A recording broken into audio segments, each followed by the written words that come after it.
Okay, we are recording.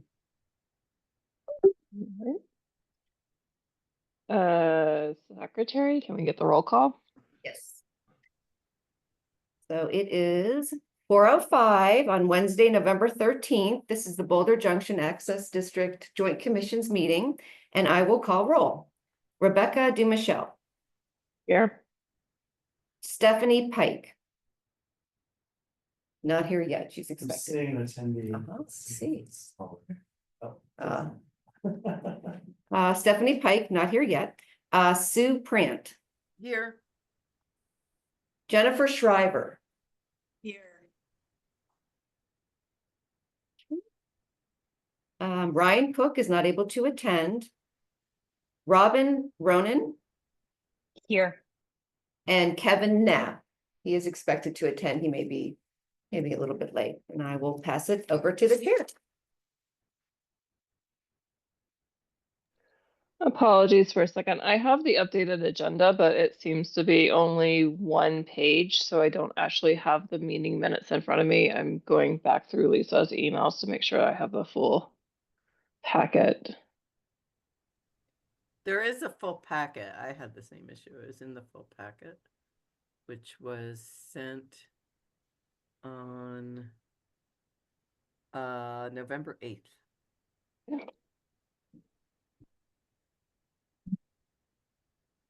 By Lisa. All right, I now have them both open. All right, so procedure items, we have approval of the September 18th meeting minutes. Anybody have any questions about those in the full packet?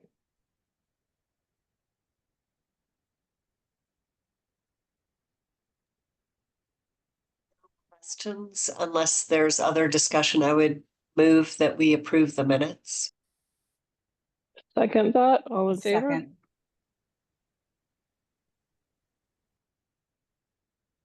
That probably gives us approval for TDM, but not for parking at this time. I wasn't at that meeting, so it's a little hard for me to approve it, but okay.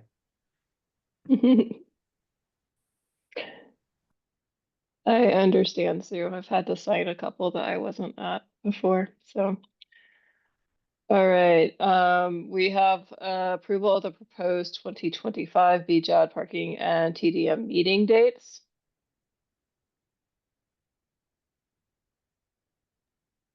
Anyone see any conflicts with those dates that are coming up? That we know of. What's the second Wednesday? It conflicts with Better Boulder like today did for me. But maybe I won't be on the commission by November. So Okay, I don't have a conflict at this time. all right. Yeah, I don't have any conflict. Okay. Motion to approve? I move. second. All in favor? I Aye.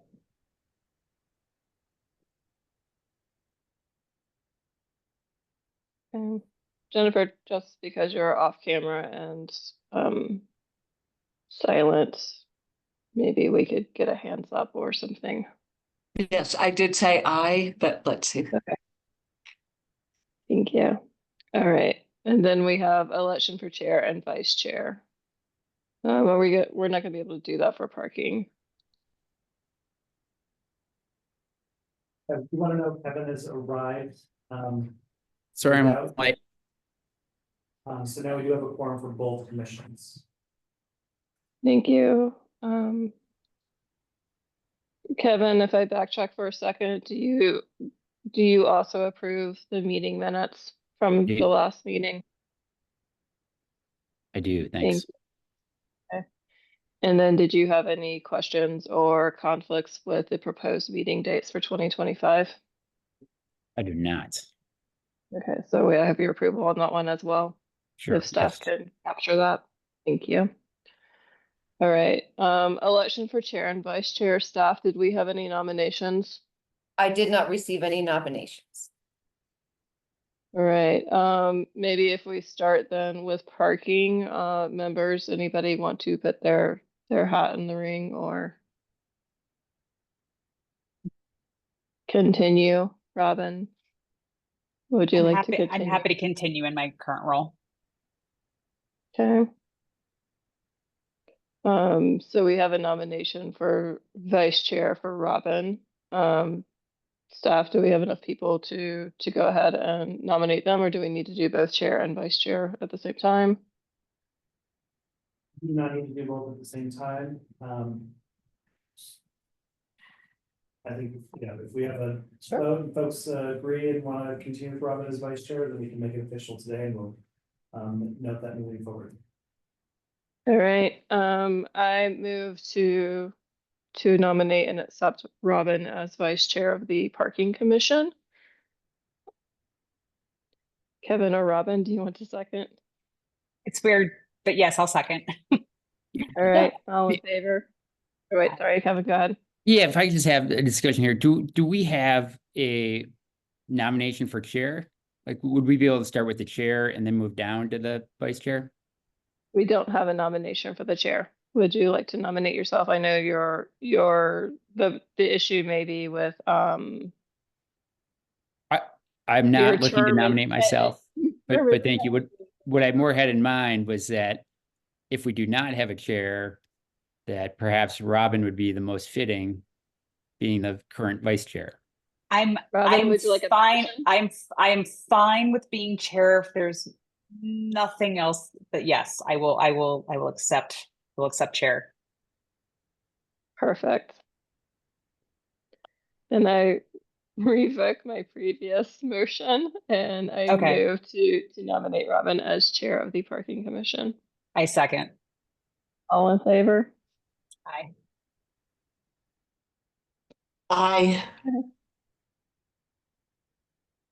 I, Jennifer, would you like to be vice chair? I think I'm vice chair on the TDM side, Mhm. And so I yeah, would rather just prefer to stay in that one role. But can we nominate Lynn for things, or is she here as a member of the public? Thank you, Jennifer, but love it. All right, sorry, staff. I was just gonna say, so Jennifer is currently vice chair on TDM.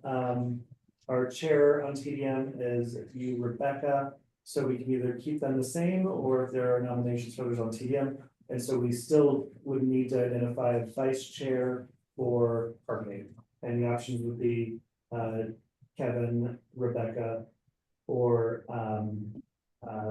Ryan.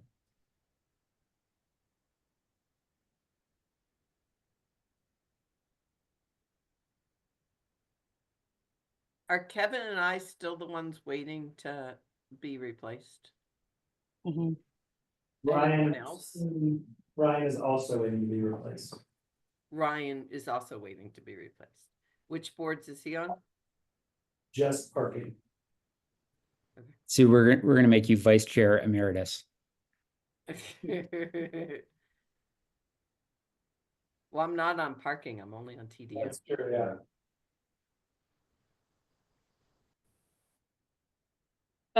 Okay, well, let's cover off TDM and then we can come back because, as the current chair on TDM, I probably don't want to be named position on both. So, for TDM, I'm currently chair, Jennifer's currently vice chair. Jennifer's has expressed interest in remaining vice chair.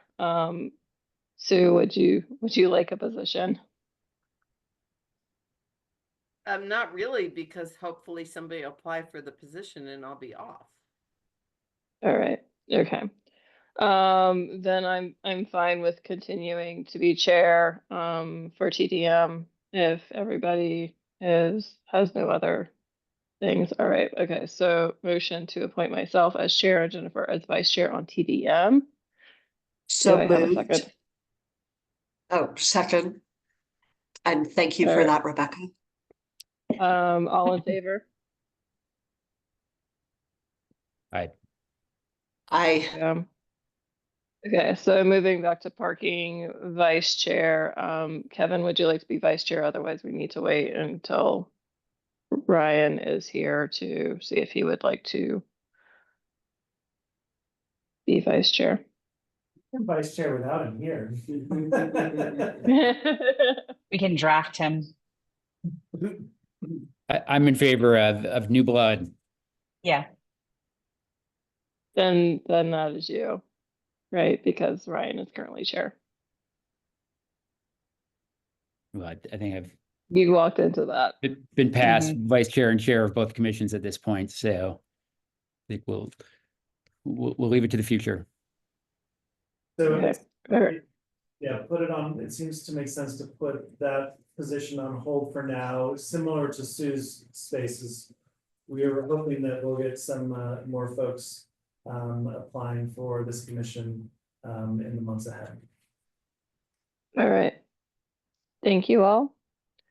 Boards and commission vacancy and recruitment update. Chris, does staff have an update for us on that? Yep. Lisa? I do. So I did include in your packets, you probably did see the recruitment timeline. So our next recruitment window starts December 16th. And applications are taken until midnight on Friday, January 31st. And we do have some seats that are open. So I know TDM, Sue, looks like your term ended in 2024. Jennifer, your term ended in 2020, ends this year. And we do have a vacancy for seat number 3, which is property owner. Then on BJED parking, Ryan's term ended in 2024. Kevin's term ended in 2023. And we also have a vacancy property owner / rep seat number 3. So the city clerk's office, they're working on finalizing the official flyers, recruitment flyers. Once that's done, I'll send them on to you. But our city clerk's office did say they were actually considering just canvassing through BJAD and handing out those flyers. And I also included, so the application process changed a little bit in just that it's consistent now for every board. So I did include that in the packet, just a sample of what the application looks like now. No major changes, really, just that it's going to be all the kind of the same questions.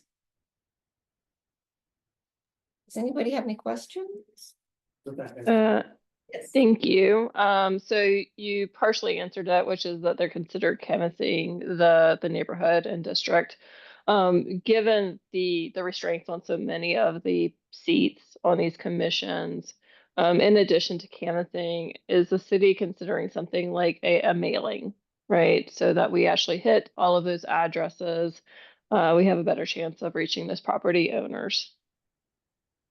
That's an excellent suggestion, and I can pass that on to city clerk's office and then let you know, send their feedback to you all. Yeah, and we have done that in the past, so I don't see why we wouldn't be able to do that again. I think it's really important. Yeah. That we give some of our longtime commissioners some relief. As much as we love you all, we want to make sure that we give others an opportunity. Now that Boulder Junction is getting more built out, we're also hopeful that there's going to be more a larger pool of folks who are interested. So it's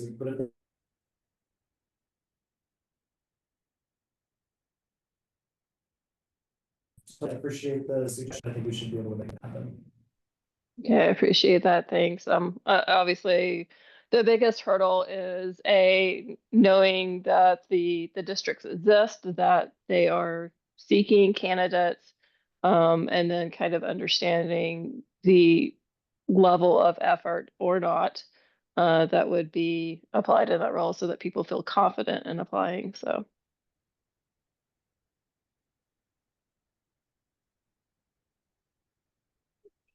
All right.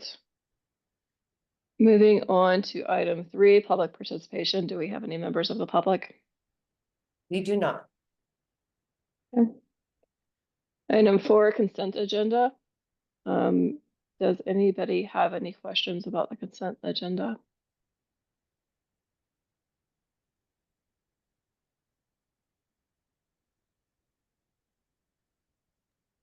I think my question Do is, what not. page is it on?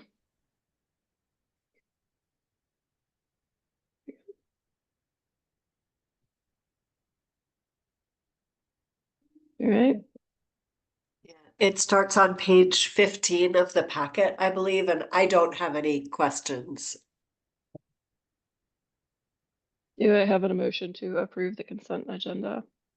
I move. Do I have a second? Second, All in favor of approving the consent agenda? Aye. I,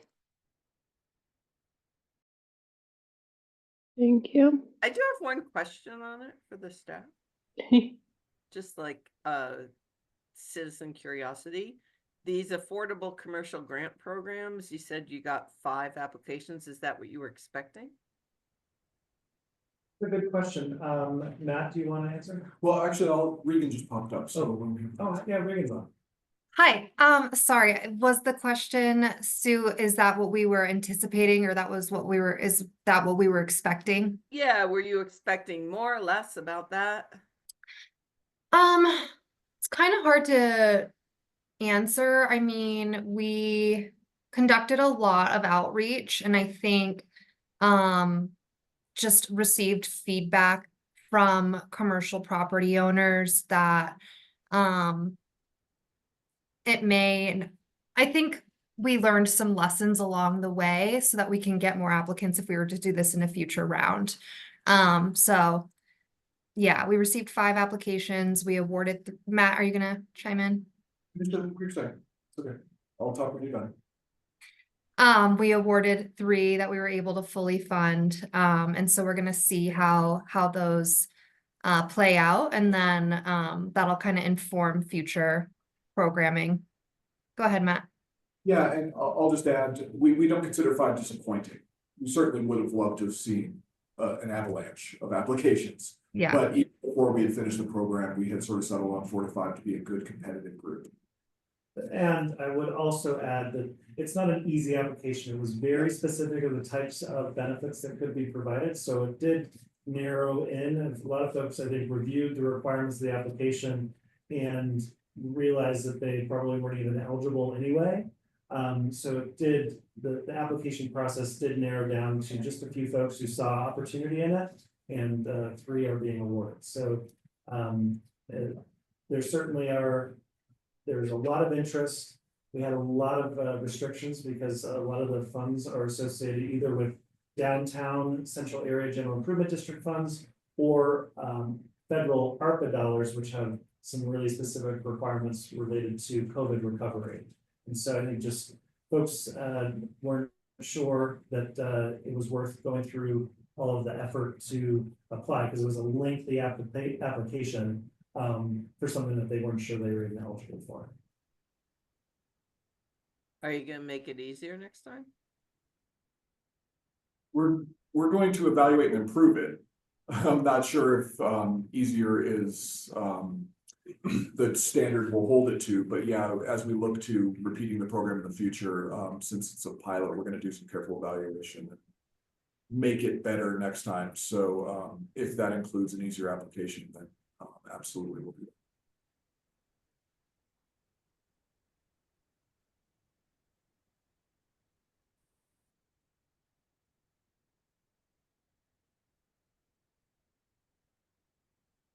I guess that's it.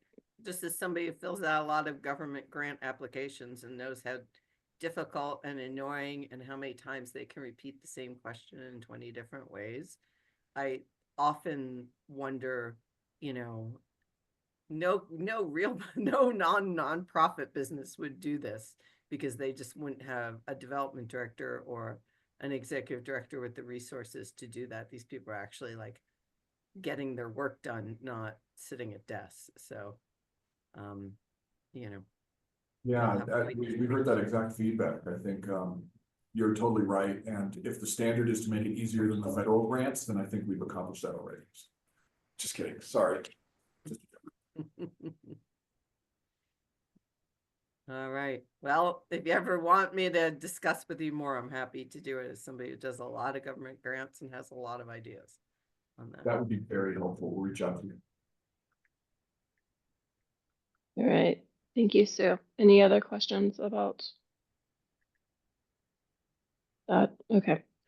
The financials report, I do have a question. The formatting's changed a bit. How can I easily see what the reserves are for each of the boards?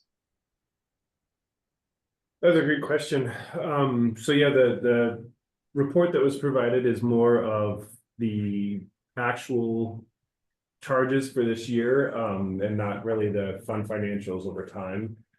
So the fund financials are what basically include the reserves. I would definitely suggest looking at OpenGov where we have the fund financials for that. That being said, we won't be closing this fiscal year until about end of February of next year. So this is more of an indicator of what it might look like once the year closes. So we can use those numbers certainly to project fund health. But it's really just a snapshot in time just to know what the performance of TDM and parking, both revenues and expenses, are currently at.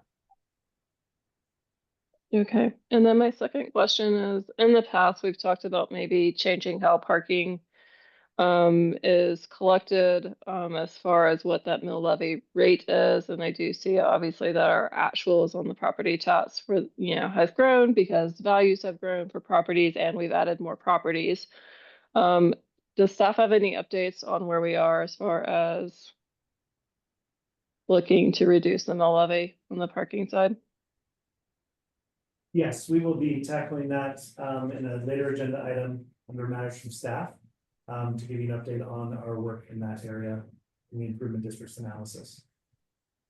I appreciate that. Thank you. Any questions from other commissioners on the financials? All right. Do you have a motion to approve? I move. I second. All in favor? Aye.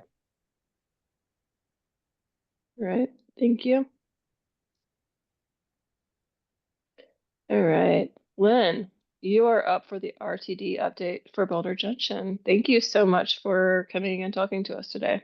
Sure, of course. Thanks for having me. It's nice to see so many familiar faces and nice to be here. I have a little bit of a report. Good news on Boulder Junction, and I know, very good news. It's a work in progress. I had to track down the head of our service department today to get a little more information, but they reported last week to the sub-regional service council that the hope and the plan is to open Boulder Junction Station in September, which is great. When I talked to Jesse Carter today, he said, yeah, I gotta make sure I got the customer service, employees and the cleaning and all that. But I think our workforce hiring has been going much better. We've focused on getting recruiters in, and I don't think they would be saying this publicly if they didn't think they could do it, because they know it's really important. And I asked him, what the plan was with the AB2 and the FF4, and I think the plan is to bring both of those back to Boulder Junction. The AB2 is just going into effect in January. Some of you may not know exactly what that is, but they did a modified AB that was supposed to be from Boulder Junction that's going to be coming from downtown Boulder temporarily and out Canyon and then down 28th. So it picks up 28th Street and some of those hotels, but it didn't go to Boulder Junction. And so I think, pushing back on that was kind of where we're making some progress in terms of getting Boulder Junction open. What that does is it will be on the half hour. Go to that for just a minute and then I'll come back to Boulder Junction. But the AB2 will be running so that from Table Mesa to the airport, there'll be service every half hour. I think it's from actually maybe about 1 or 2 in the afternoon. It's for a little bit in the morning till about 10, and then from 1 or 2 in the afternoon till about 8 or 8:30 at night. I haven't seen the final schedule, but so we'd have much longer half-hour service to the airport, which of course is great because it's standing room only all the time, right? But the plan is to bring that back, started at Boulder Junction, and also some service on the FF4. I don't have any details on how much that would be. I think the FF4 was always peak hours down to Civic Center, so it would be that. And then I think the city of Boulder is also planning to have the hop go through. Will, I see you're nodding. You may know more about that than I do, but to have the hop go to the Boulder station, the Boulder Junction station. So great news. Yeah. Um, yeah, I'm happy about it too. I think it's great. That's really my report. You know, we've had some other good things happen. We passed, and thank you all of you who were helping. I know many of you were with ballot issue 7A to debruce RTD and let RTD keep its money. It passed with 71% of the vote, which is great. We had polled it in, thanks. We had polled it in April, and it said had 68% support, but to do better than that was really good. And I think it was a comment about people's appreciation for RTD, and also people's appreciation that we're not going to make RTD better by taking away its money, right? I know that, you know, that service is what all of us are wanting, and I think the board is pretty focused on that at this point. Last night we had when we were passing the budget, they said that the goal is to bring back at least 10% service in 2025. So making progress. We're you know, bringing it back, and hopefully we'll even do better than that. I'm happy to answer any questions if I can help. All right, thank you, Lynn. Any questions from other commissioners? No, but I'm super excited. Good. Good. So am I. It's been a process. When September 2025 is 11 months away or 10 months away, and is there any scenario where we would open it before then? Somebody from the city asked me that too. I didn't go there with Jesse today. I will. You know, it would be May. And the downside of pushing to open it in May is that the hop goes to a less frequent schedule. The students are gone. So we'd be opening it at a time where the numbers wouldn't look great. And the fight we've been having to get this reopened is that the numbers, as Jesse put it today, he said, you know, the numbers from that station were never anywhere near the way they were from the downtown Boulder station. And, you know, my response to that is building a lot of new units. There's a lot of jobs in that area. You know, some are service jobs. You know, I've gone through all of that, and I think they're hearing, but, you know, trying to open it in May, the city may be interested in doing that too, but I feel like let's open it when they want to open it and see if we get the numbers where we want them to be in a stronger time period. It's only 3 months, 4 months, something like that. It was also a brand new station, right? It hadn't been opened that long, even for surrounding neighborhoods to really get used to its availability. So I think with all of the new build out, everybody's kind of excited for it to reopen. Will, you have your hand up? I wanted to also share some exciting news. Today, myself and Karen Warminghouse met with several staff from Hyatt Place, which is immediately adjacent to the entrance of the station. Several good things to report, but specifically in terms of timing for reopening, the Hyatt had confirmed to us that their busiest season is indeed the summer.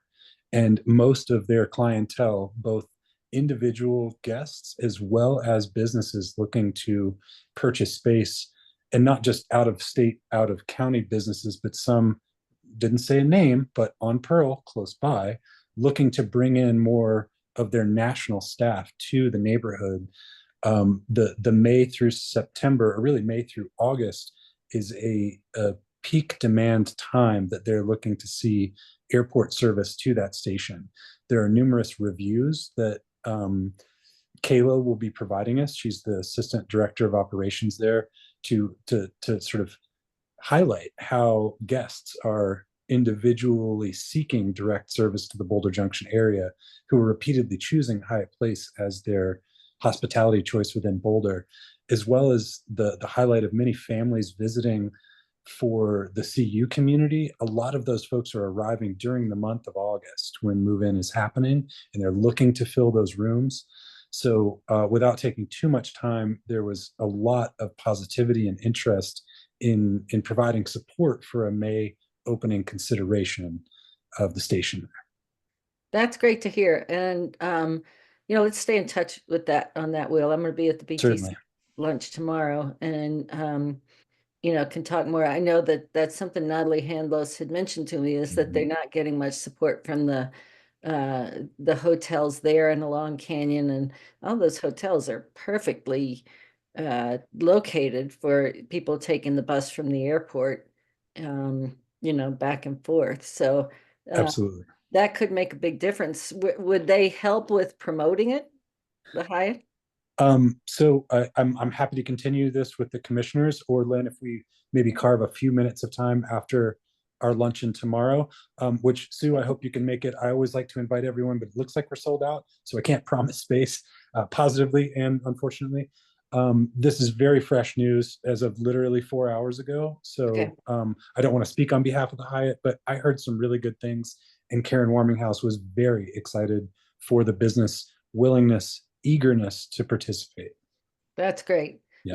I don't know if y'all all know this or not, and I'm not sure how RTD got to this because it doesn't make any sense to me, but my constituents love it. I'm not complaining. But if you're over 65, the trip to the airport costs you $1.35. I mean, it's a killer deal. There's probably no better deal in the country. So, it really, filling that AB bus ought to be so easy. And, a lot of that is, I think, getting those hotels. There's obviously not great parking around there. Danny Katz. But, yeah, let's continue the conversation. And I will Lynn? add one final piece just to echo on Rebecca's comment of the build out. So in my work administering the TDM benefits for both residents and employees, a lot of the residents has been completed, and that includes a new business in the Cushman Wakefield area, as well as the additional Bluebird. So I don't know exact numbers, but it's something that is a vast majority of where this was in prior considerations. I think Boulder Commons is the only continuing construction that's immediately across the street from the Depot Square station, and that's approaching completion as we're speaking. So it's a very different environment than it was even just a year ago that I started administering this. And we've got thousands of people in the Just Ride portal who are all eligible for the free EcoPass program. That's great. That live and work within BJAD, I should specify. Great. Lynn, just because you brought up the senior fare to the airport, when did that go into effect? Because it's been a few years since I bought a relative a discounted fare to get them into Boulder, but it was, I think, Last 7 January. It went into effect in January of this year. So, yeah, it's been in effect for a while. That's amazing. Love to hear it. The point at which you may or may not know, but we, for the first time ever, the board lowered fares, board and staff, I should say. It was coming out of there. So there's no regional fare at all anymore for anybody getting on the bus at Boulder Junction or anywhere in Boulder. It's a single $2.75 fare, except to the airport, which for whatever reason is cheaper. So, well, for people over 65, it's still $5 or $5.50, I guess, something like that. I think it's $5 going to the airport. All right. And then while I have you here, based, just talking about reduced fares, has there been any fallout or issues with the rollout of my Ride RTD app versus, some populations that may not have access to their phone, or people running out of charge on their phone while they're out running errands and having problems boarding the bus again to get home? I haven't looked at that in a while. I know there was a lot of concern at the time, and I think they did some workarounds for that, but I'd have to ask on that. I'm not sure what the role is on that. I know that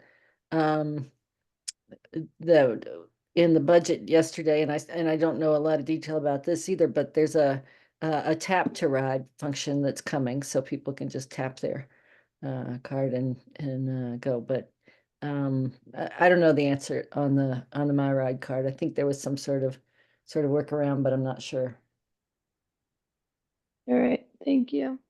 Yeah. Any other feedback or questions for Lynn? Great. Thanks for all you're doing, and thanks for having me. Thank you so much. I think Will is up next, so if you want to hear from BTC while you're here, you're welcome to stay, but we're glad to have you here, so. You know, I'd love to, but I got two other calls I got to call back before the end of the day. So thanks so much. Thank you, Lynn. Appreciate your time. See you Bye-bye. tomorrow. Okay. All right, moving on to BTC update. Well, Well, I'll open with positivity. Robin, congratulations. And I guess thank you for saying yes early on. Rebecca, to your point, just to clarify for the entire group, there are several residents in any individual is eligible to get a physical card if they do not have access to a smartphone, reliable data connection, or just comfortability using a digital platform. There is still a physical card. It's now white instead of green. It says My Ride instead of EcoPass, but that is available, and I issue those something on the order of 5 to 10% compared to the digital passes. So it's a lot easier from an administration standpoint for folks choosing to scan a QR code on their phone rather than be furnished a card, especially now that the BJAD station is closed, because I did have many of the residents from the new Bluebird transitional housing who were going in to get their physical card when that opened earlier in the year, that before February could get the physical card printed. So just to make sure from an equity standpoint, everybody's aware of that. I've got some great news from last night.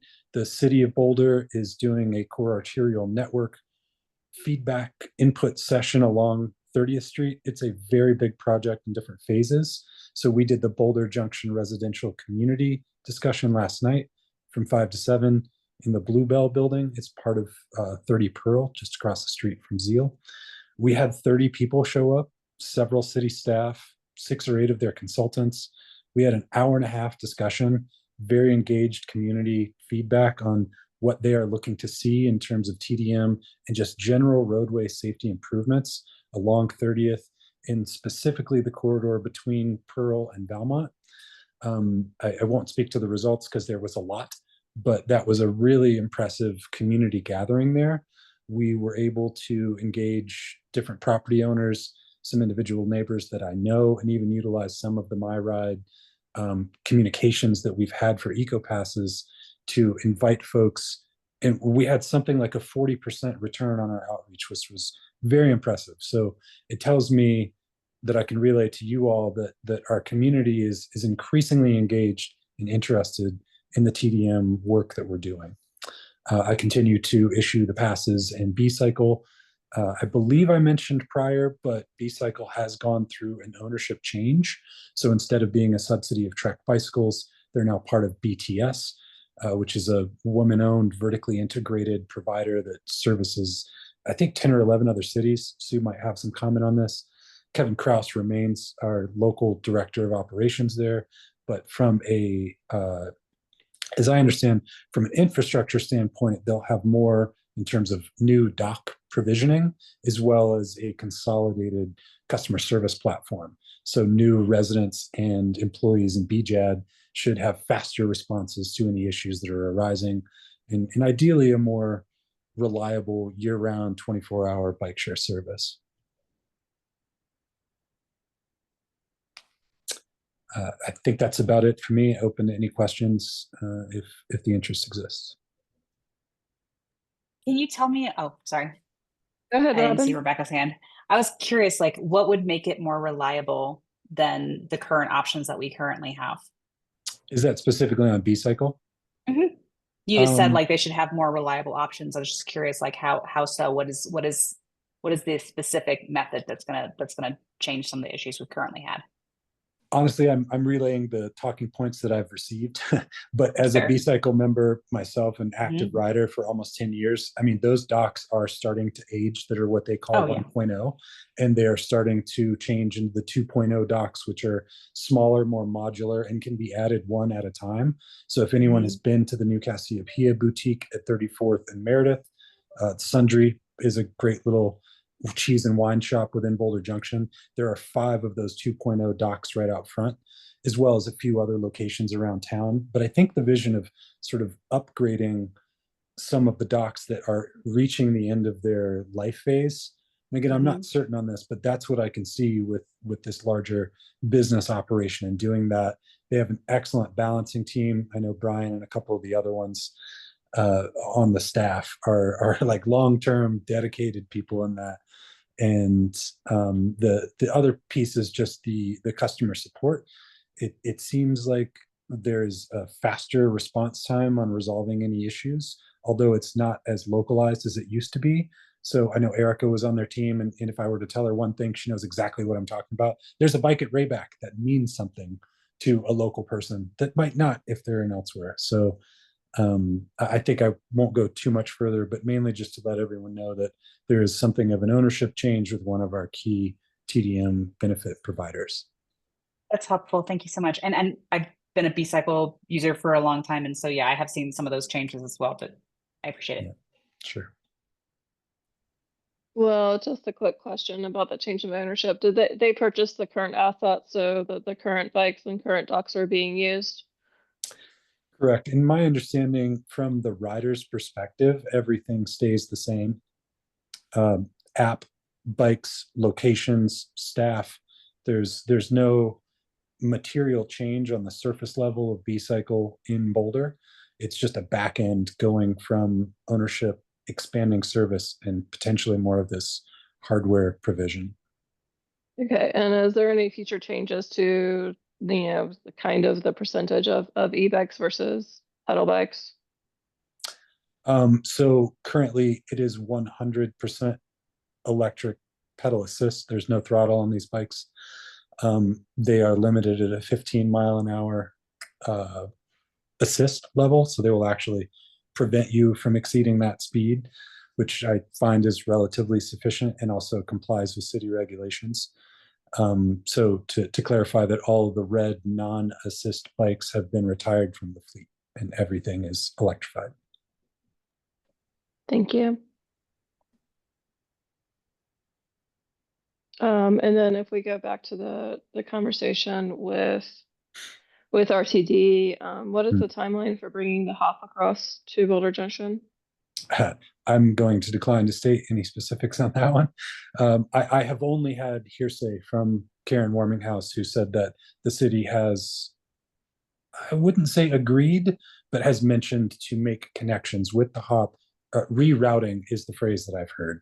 So instead of, let's say, northbound on 30th, turning left to westbound on Pearl, there would probably be a turn down Pearl Parkway into the Boulder Junction area, if not the station, and then continue on the circulator route. Again, I'm not directly involved in that. Danny O'Connor would be a better source of information from the city side on that one. Okay, thank you. And then you brought up the CAN plans earlier, as well as 30th Street. If anybody else on this call is not aware right now, there is a Be Heard survey collecting feedback on 30th Street from Arapahoe to 119. So if you can take the time, I think I don't remember when it closes, to go ahead and fill out your experiences along that artery, that would be appreciated. And I will say, potentially in closing, so our community discussion last night was specifically focused on residents within both Boulder Junction and the Steel Yards, but that geographic concentration, which is predominantly BJAD, I believe we will be assisting with outreach for businesses along 30th Street, but also the Boulder Junction businesses, to be held in early to mid-December, likely at 29th Street. So Rebecca, I'll likely reach out to you if you know anyone else in the business community, and to give the group a heads up that there will be more business community opportunity for input on this core arterial network in person. Thank you. I think Kevin might actually be one of your better contacts for businesses in the area, but I can try to help. Would sure appreciate it. Will@bouldertc.org or will.shepherd@boulderchamber. Cool. Thanks, Will. Thank you. right. Any other questions for Will?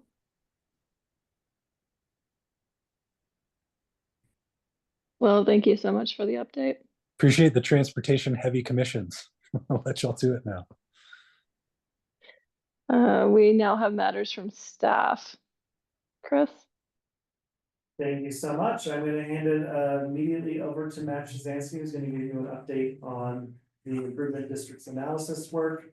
And then we'll be diving into the 2025 draft work plan for community vitality. So Matt.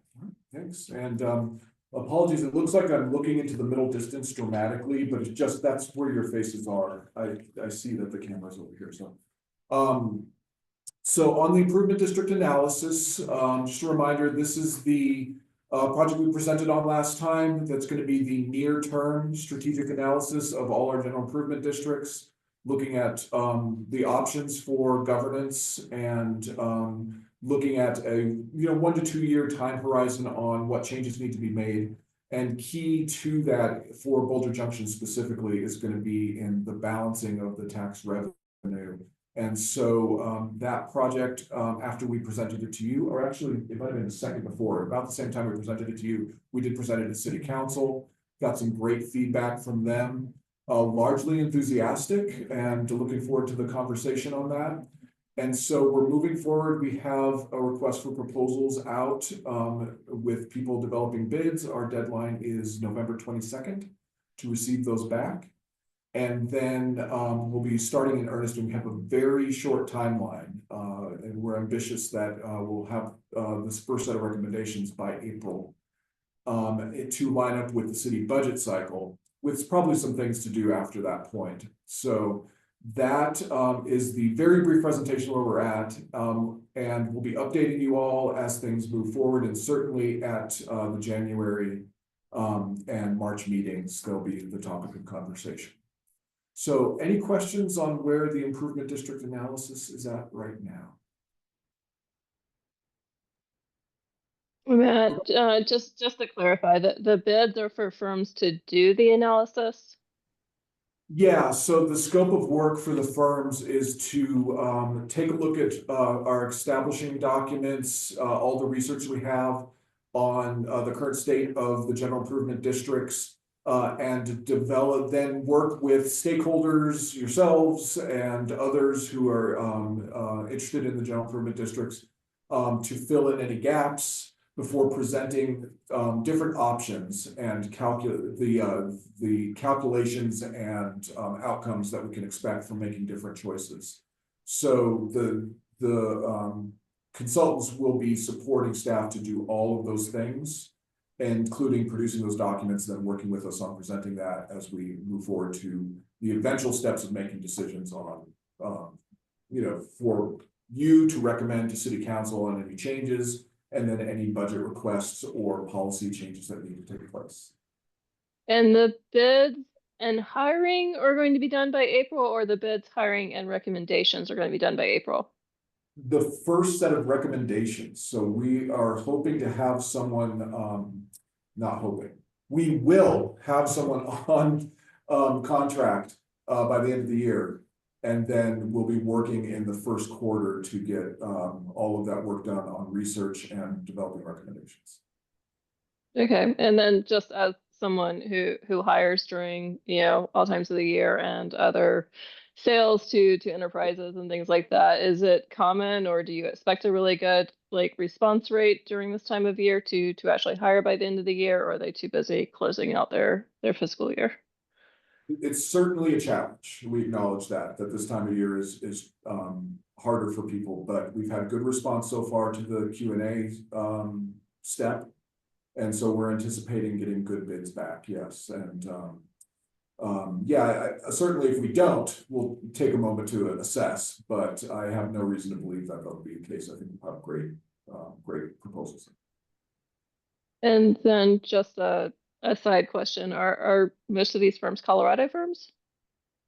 Yeah, I think that the ones that we have heard are going to propose, Regan, correct me if I'm not right about this. In the outreach for the Q&A, I think we have 2 local firms and 1 out-of-state firm, and we're expecting even more than that. Is that? That's correct, Matt. I want to note, we're not the first community to be doing this type of work. There's a lot of cities who've been exploring these same types of conversations recently, and so we've been really turning to our peers and making sure we're reaching out to the firms that have done similar work for them. So that's, when you're hearing about these firms, these are folks who we know are very capable, and so we're looking forward to evaluating some competitive bids to get this work done. I love building upon other people's work and also people that are familiar with Colorado's interesting tax situation. I guess I would say, have any of those firms for those other cities and districts ever come back and said, yes, we will reduce taxes or not? Or has the answer always been yes, we're going to keep it the way it is? I'd have to take a look. I think the firms we're getting have done multiple cities and with different circumstances. So I couldn't say yet, but in their proposals, we'll dig in and it's great advice. Take a look at the variety of approaches that they've provided. Thank you, Matt. I appreciate that. We obviously want to balance the district's needs as well as taxpayers in the district. But the city's engaging them and paying their bills. So let's make sure that everybody wins. Yeah, understood. Yeah. Great. Any other questions? Okay. All right, I'm going to move on to the next agenda item, if that's all right. And I'll pull up a presentation, which would be super easy to do and not a problem at all. See, and now I just need to click together that. See. All right, this is going to work fine. So apologies, there's several steps I need to take, and they're not always my favorite steps. Okay. Oh, see, this is. I haven't pulled up. Do you? Because I tell you what, this is not working out for me. Yeah, if we could go to you and you manage it, you're smarter than. We're doing a switch. Take a breath. Hey, that looks pretty. Thank you very much, Lisa. Yes, of course. So we're gonna take a few minutes to talk to everyone about our draft work plan for next year. And this is going to cover the entire department, and then we'll dig into some of the things that will be of most interest to you. Are you going to cover Elliot's slides? Let's see how to go. I can cover Elliot's slides. You're gonna be amazing. It's going to be great. You're going to love this. I'm going to go pretty quickly through some of these things. It is a slideshow of highlights. So we'll show you some of the things that we think are most interesting and maybe mention some of the other things. Slow us down if you have any questions, if you see something that you didn't notice before and you want us to talk in more detail, or something you're interested in that's not on the slides, we definitely want you to get you as much information as we can. Ready for the next slide? Yes. So just a reminder that our department operates under 3 pillars. These are focus areas that all of our staff, all of our work plans interact with: district vitality, cultural vibrancy, and access for all. And so as we think about the different ways to address that in the districts and in certain cases across the city. Yes. Thank you. Next slide, please. We divide up our work areas into these divisions: district management, the Office of Arts and Culture, and the Office of Special Events. Parking and access services, which has the 3 work groups that roll up into that work: customer service, maintenance and capital improvements and enforcement. And then business services is the engine that keeps all of that humming along. So with all of that in mind, the first area is going to be yours. Next slide, please. I think you're up. Yep. Okay, parking and access services. So this impacts mostly KJID and UJID. The way that BJAD is designed, Boom Properties manages a lot of this work that I'm gonna explain to you guys, but we do a lot of different types of work to support TDM and in parking downtown and on the hill. So we are starting to explore the ideas of a mobility hub in our parking garages and cages. Parking garages and cages, blah, blah, blah, blah. It's a long day. Wayfinding in garages and wayfinding to garages, as well as we're looking at parking code update with planning and development services this year. So we'll be looking at the way our neighborhood parking program is managed. And in terms of that, that little work group, some of the stuff that they tackle on an annual basis is the residential access management program evaluation. So that's RAM. And then Chautauqua Access Management Program, which is CAMP, and on-street performance-based pricing. So we look at demand throughout all of our districts and look at what we should be charging per block based on performance. So in terms of customer service, we have a customer service desk that annually is handling every single question from the community about parking, all the different types of parking permits, vendor permits, garage parking, like it's a lot. And this year, what we're looking to do for our parking program is to pursue an IPMI accredited parking organization with distinction award. So hopefully we'll be getting that in June-ish of 2026. But we have some tightening up to do. It turns out we're doing really, really well, which is why I feel comfortable pursuing the with distinction award. But there are a couple of this is an opportunity for us to compare our business operations with best practices in the industry and tighten things up and make things even better for Boulder, because we know that we like to compete on a very, we just like to compete and be good at things. And then permit pricing implementation. So every year we look at permits and the cost of permits in different garages and lots and have to implement that. So next slide. Then, again, this is handled by Boom Properties in your neck of the woods, but in KJID and in UJID, we have a group that technically it's kind of 2 groups. One group is managing capital improvements and the other is managing a maintenance program. So again, we're going to tighten up some of our processes with the accreditation in our maintenance team, as well as we're pursuing a CMGC, so a construction management general contractor project. So looking at our parking garage at 1100 Spruce from top to bottom, we've done facility assessments, and now we're going to hire in one general contractor who's going to manage all of the subs and get the work done, hopefully in a 3 to 4 month time period, which is exciting, rather than having to piecemeal manage different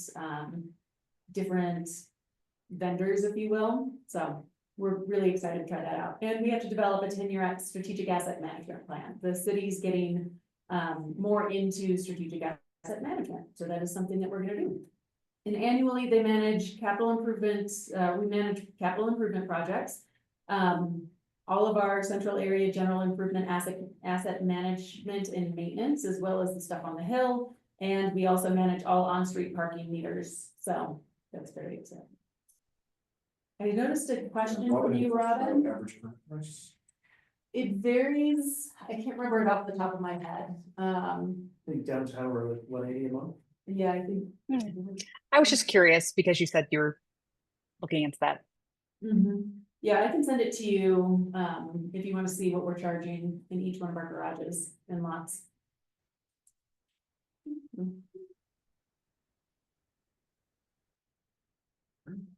And then enforcement, we're going to do the same thing. So IPMI accreditation, as well as they do the on-street management of special events, ramp, camp, everything. So they manage parking throughout the city. Rebecca has her hand. Rebecca. Hi. Hi, sorry, on the IPMI accreditization, sorry, what are the benefits other than bragging rights? Other than bragging rights, it gives us an opportunity to look at best practices within the field and make sure that we are being as effective as we can with taxpayer dollars. We want to make sure that we are performing well. We have transparency in the operations. We want to make sure that we are looking at KPIs and making adjustments to the way we operate our programs based on data. So I think that those are some opportunities that I see for us in the coming year. Otherwise, we do a really good job.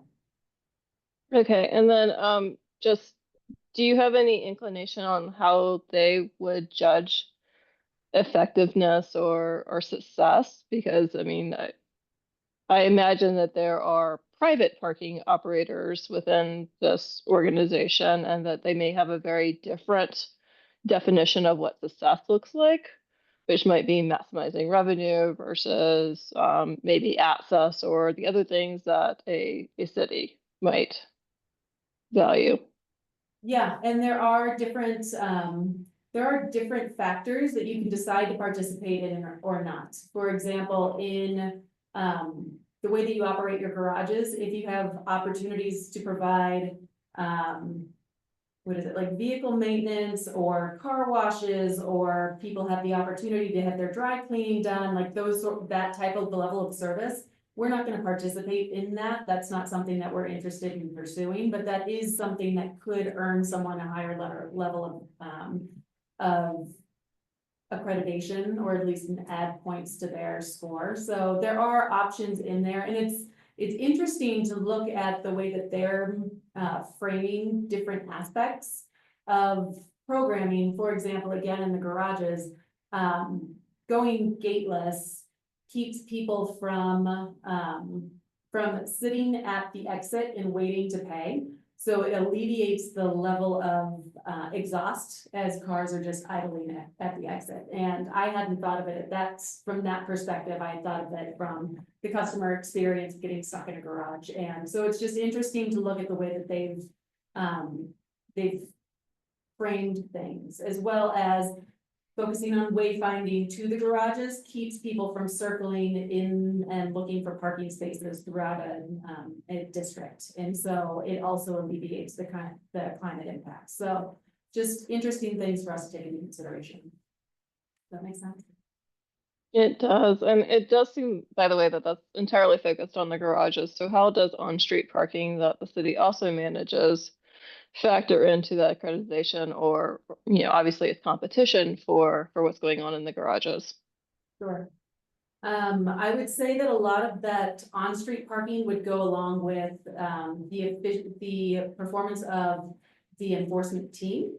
And so setting KPIs for enforcement performance, making sure to enforce based on performance in areas based on demand. And so the way that we could look at or track our KPIs on a more regular basis would inform, should we be in a particular district during this time period? Like, we know that on the Hill, when students come back in August, we want to make sure to have a strong presence up there to help guide people and train them in how to park in that area and be good neighbors. Versus during the summer, we have lots of tourists, so we have a strong presence down here and up at Chautauqua. So just other opportunities for us to look at the way our program is structured and use data to further advance or enhance our programming.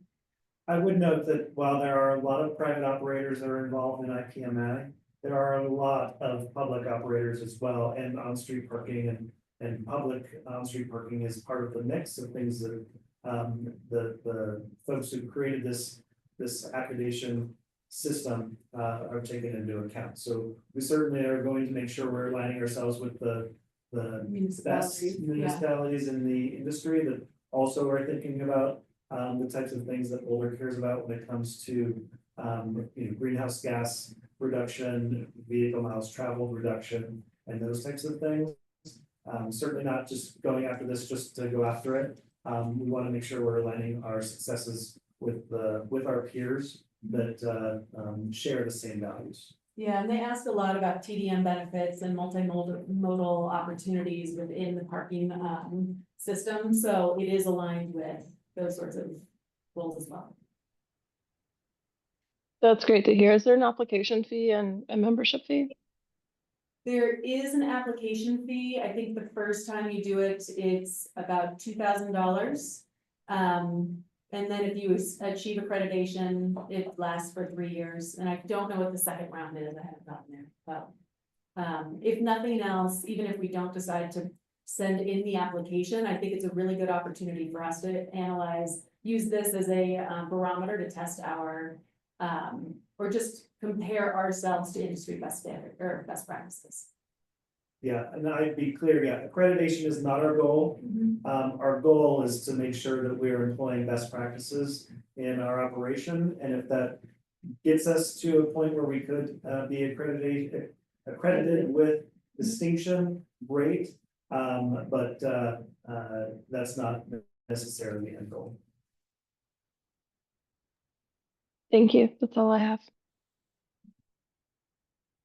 That's all for me. You're up next, sir. Great, so we'll dig into our district management work group. And we have some interesting projects coming up next year. I won't read all of these off to you, but some things that are particularly interesting, at least to me, because it's my time to come. We're going to begin discussing the 50th anniversary of the Pearl Street Mall that comes to us in 2027, and we're going to need a little bit of time to collaborate with Parks and Recreation, the Downtown Boulder Partnership, and others to begin that celebration, to make sure that celebration is ready to go in 2027. So that's some interesting things. I mentioned the improvement district analysis and the commercial areas blueprint. That's going to occupy a lot of our time and be really important. If you remember, the commercial areas blueprint is that longer term document that will guide decisions on the districts far into the future. That one is connected to the Boulder Valley Comprehensive Plan.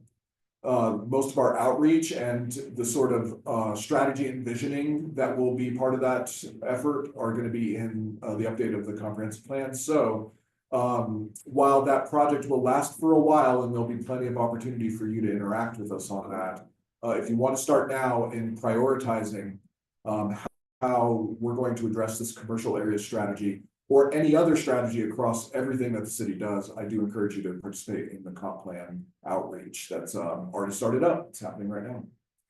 One thing that's not on here that's going to matter, we are going to finish up the last installation of the Boulder Junction Wayfinding Icon series. And so we're wrapping up some of the details on that. So we'll get you details on exact timing as that happens. But we have just one more to get in the ground. And so that's going to be something that's important to us. And then in the annual business cycle, even though there's a lot of things that happen every year, two things that I think are important for you is the expansion of the EcoPass program to part-time workforce in Boulder Junction and Caged. That's a really big game-changing effort that Lane is working on, and it's going to be really important to make sure that happens right, and we continue that in the future.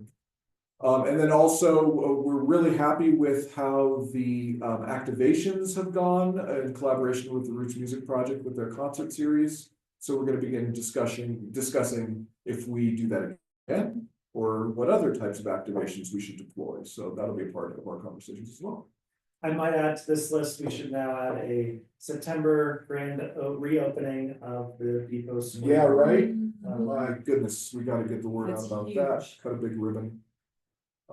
So yes, fresh addition to the work plan.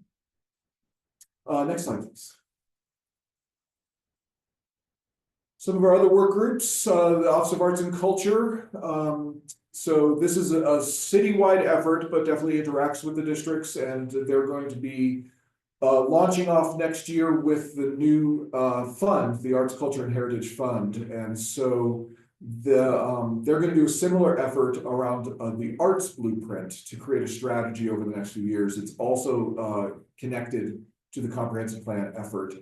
And in that same category, they're collaborating with the comp plan team to put together a series of interactive artist-led community engagement projects that'll happen throughout the next 2 years. So there'll be artists embedded with the comp plan effort and trying to make a more human interaction with some of the big policy, land use, zoning issues that come up when we do these updates, these periodic updates.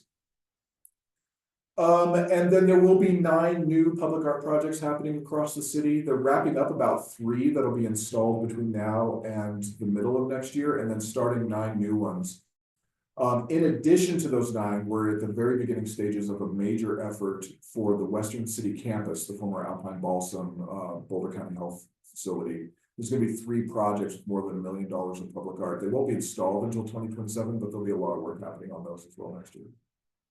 In the Office of Special Events, there's going to be an effort now that the recommendations for the program for the Office of Special Events and the recommendations after the Boulder Social Streets project, which was that collaboration with Transportation Department and Planning and with support from us, looking at how event streets are built, used, permitted, and add to vibrancy of neighborhoods. We're going to be taking a look at several other streets, including in Boulder Junction, on creating a plan for if we want to close down streets for street festivals, how we can make that happen best, safest, and easiest for people to deploy. So we'll be talking more about that.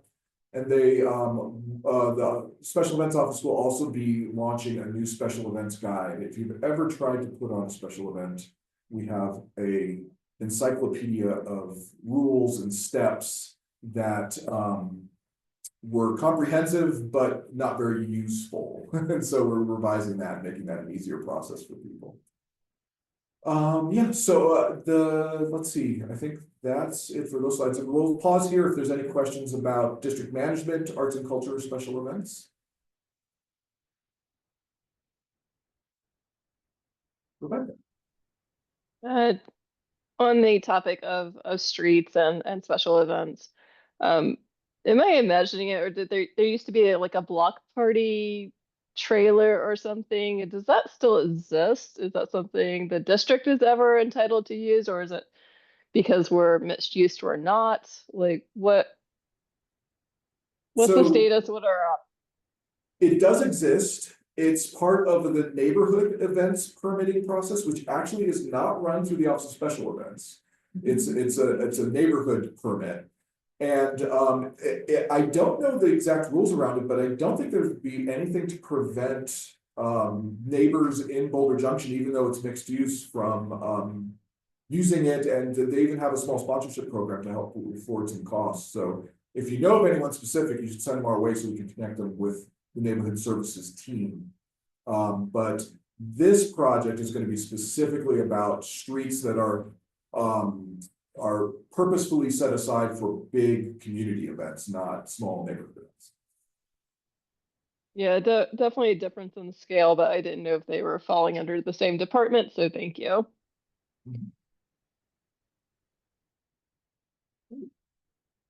All right, well, let's move to the next slide. And Elliot, unfortunately, has to send his apologies. He had to leave early, but I'll tell you about some of the things that the business services team is working on. Like I briefly mentioned, they work across all of our other work groups, making sure each division has what it needs to be successful, and are so important to the operation here. Not only in the work that Elliot does with keeping the finances clean and understandable with each of the districts, but also providing support on a lot of our internal services needs, including the rollout of a new financial system. It's called Workday, that first line, and it's going to improve the efficiency of how we process contracts and invoices And that's going to be something that's going to take a lot of effort, and it's going to be a lot of change for our daily work, but it's going to ultimately be a big improvement in our efficiency. And then they're going to be sort of simultaneously building off of that, taking a look at how our memorandums of understanding, our agreements, how we develop and manage those documents and take care of the life cycle of our agreements with our partners. And then I'll just say one more thing is about data and evaluation analysis. We've been on this multi-year saga with the entire city organization around how we use data to inform our key performance indicators and how that matters to work planning, program evaluation, and especially around budget decisions. And so we're getting enormous support from Elliot and his team to make sure that we enter into this new phase where the data on how our programs are doing is a part of the decision making in the next budget cycle. So that's something that's coming up as well. So any questions about our business services draft work plan? Thank you. Have anything overall? Just wanted to note that this is the 2025 draft work plan. We've been developing this in preparation for the citywide work plan. There are some things that we might end up moving to future years depending on capacity and resources. But so there's a lot included in this. I just want to acknowledge that we might, depending on how things go and other priorities across the organization, some things might shift around, but I wanted to give you all an idea of what we're looking at for next year.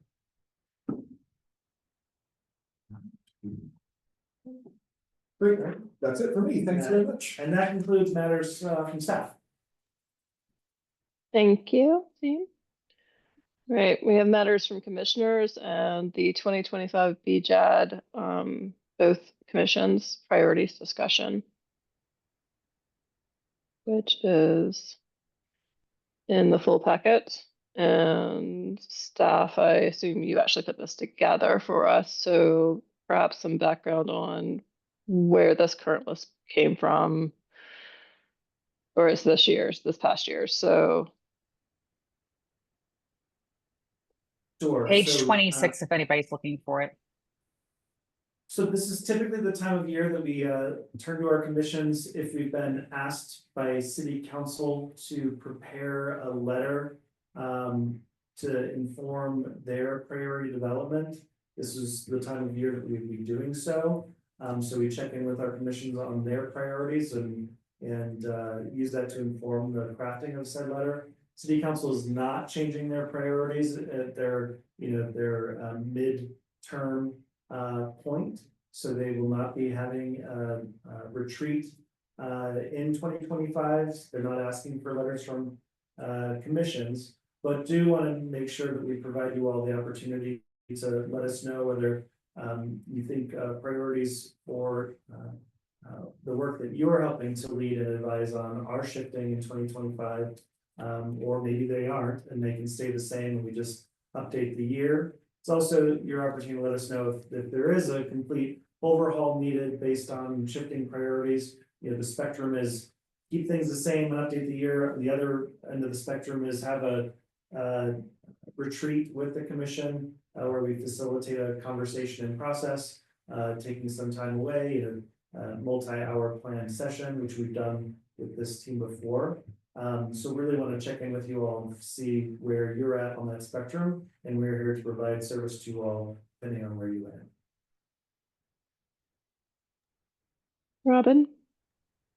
I was just gonna say, I mean, personally, I don't feel like our priorities have changed, at least not from what I've heard from the group. And it sounds like our biggest priorities have been reevaluating the current makeup of for instance, the parking district. And it sounds like that matter is going through consultant right now.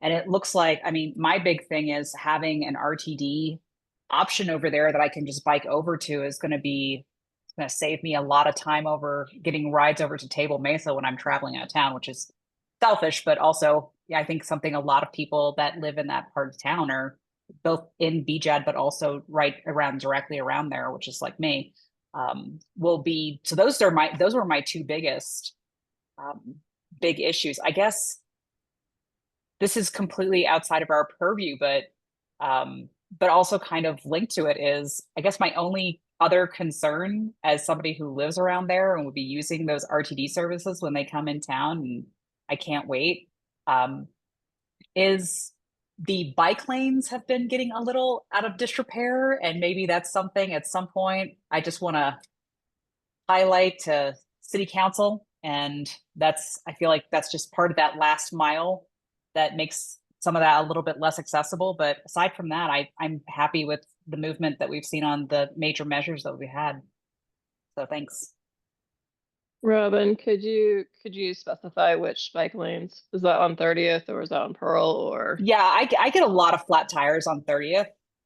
I'm up and down 30th a lot. I get a lot of flat tires on, I mean, I feel like I find every pothole in the city of Boulder. But it's specifically just me and my bike, but like on 30th a lot. I don't know if it's because of construction, which, I mean, I'd rather get a flat tire and see our neighborhoods built up and see a lot more opportunities for housing for people. So it's not, it's a price I'm worth paying, but I have definitely noticed some of those have definitely gone down in quality in the past, specifically the past year, but definitely in the past few years has been a noticeable shift for me.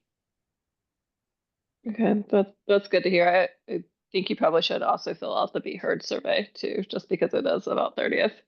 Okay, thanks. And bike infrastructure too. Three things. First of all, well, that's number one. Robin, you can come into community cycles and have your tires slimed with this pump, and that'll help. Anyway, so I would say, yeah, something about how just the recruitment for these boards, there seems to be no interest in it. So maybe there's a better way to organize them so that there's more interest in that there's not these two different boards, which seems causes issues. And then my last issue is, I don't see up here, was the discussion of reducing the taxes on parking. I think the parking TATS is the second bullet here, reevaluate parking district mill levy. Okay, yeah. Good, then I'm glad it's there. And I was going to say recruitment or some solution to that, including marketing aspects for reaching a specific district that has these limitations, would be one of my priorities. Somewhere, not necessarily to go to council, but something that we do need to prioritize and get help from the city on. But my second comment, Chris, would be that even though council has not specifically requested a letter, as an advisory body of some kind, going an entire year without having anybody present to them or having a council member here, I think it would be lovely if we give them a letter anyway.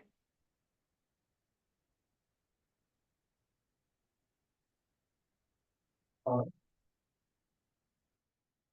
can explore that with city manager's office and see how they would like to manage that, so stay tuned.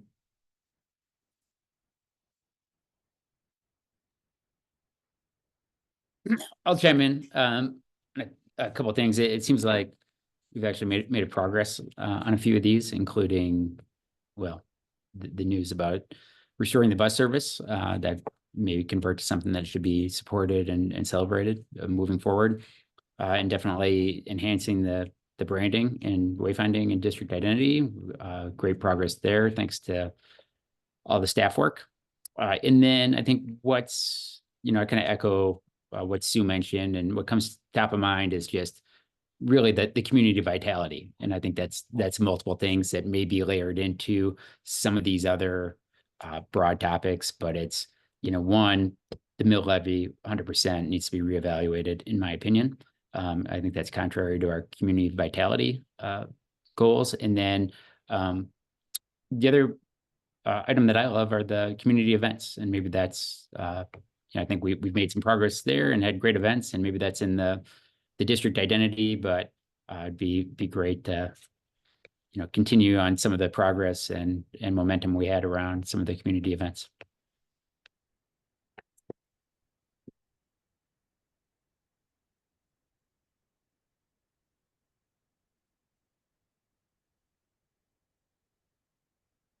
That's it for me. Thanks, Kevin.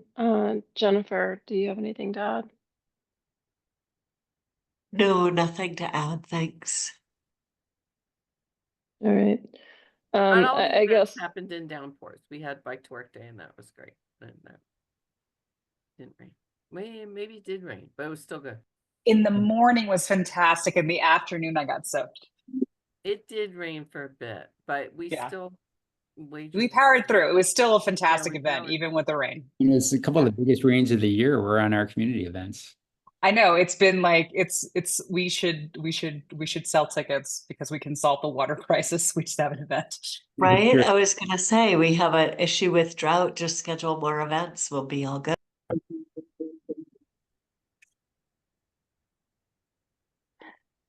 All right. These are all bulleted. They are not actually numbered. So, I guess before we move on from this discussion, or I ask staff if they have any other input on this, is there another way that anybody would like to order this? I think the reevaluate parking district mill levy should be first. I just think it's the most important topic. I know that they're going through the consultant. I just think that should always be the top of the list, especially since RTD bus station sounds like that's already in process. Right. Okay. I would second that.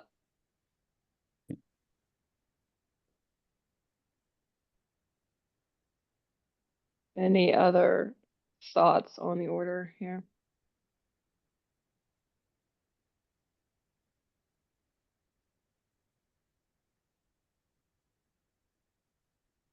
Is that what I would recommend or request or offer to the group to consider the TDM offering? Maybe now that it looks like bus service is gonna get to be restored, that we could begin to think about that again in sort of a fresh way. So I'd want to move that toward the top, but with the will of the group.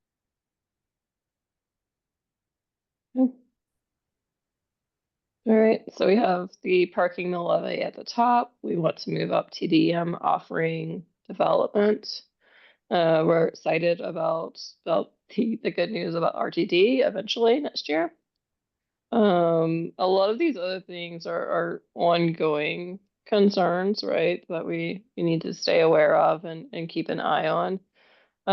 I do have a question after we're done with this part of the discussion, and while we're still in matters from commissioners, is what is the update on phase 2 planning? We've had members go sit in on that, correct? Do we have a liaison to phase 2? Good question. I have recall not sat in. I'm not sure who it was.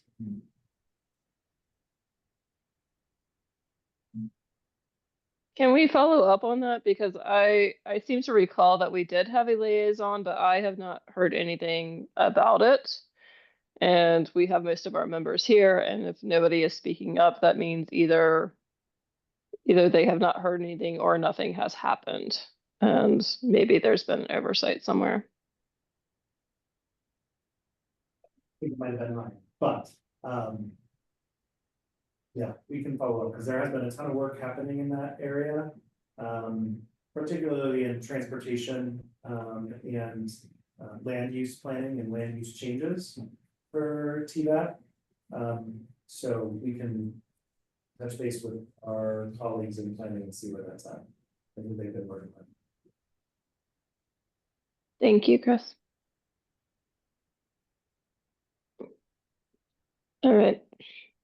I'll just make one more comment that kind of came up as we were thinking through or talking through this is, not a top priority of the district, but I'd like to support our kind of the small businesses that are in there that have kind of taking big bets on what we're trying to do in the district. Like before was mentioned, like Cassiopeia, which just opened, Sun-Dried on the northern end, some of those ones in between, just north of the depot. Is that what it's called, the depot? I should be supporting it myself. I do support it. I should know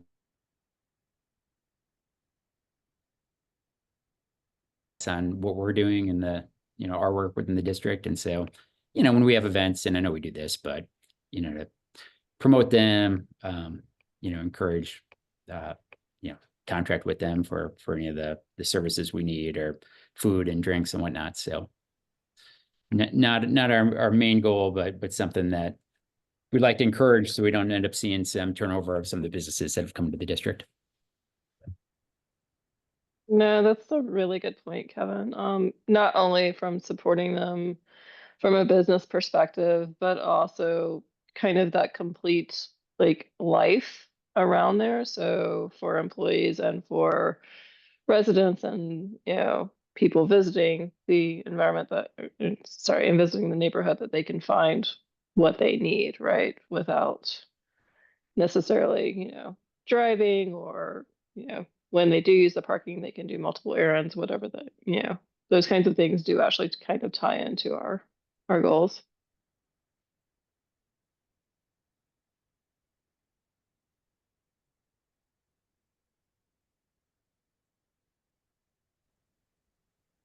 So we can certainly take a stab at working some of these comments into these for the next meeting consideration. Another option would be if commissioners wanted to kind of write up their priorities, if there's anything else that's missing, and sending them into Lisa, and we can synthesize them into something that's a bit more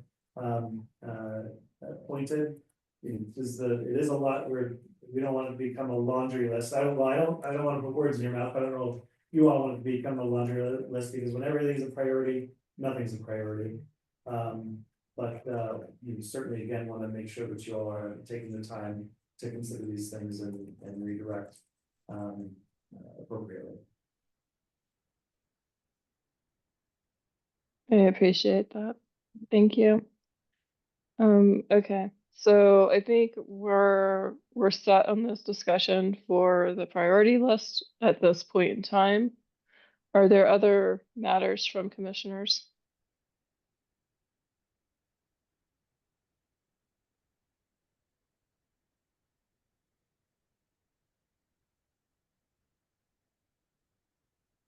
All right. Then, with that, our next commission meeting is on January 22nd at 4 p.m. I will see all of you there, and if there's no other objections, then we should adjourn. Have a wonderful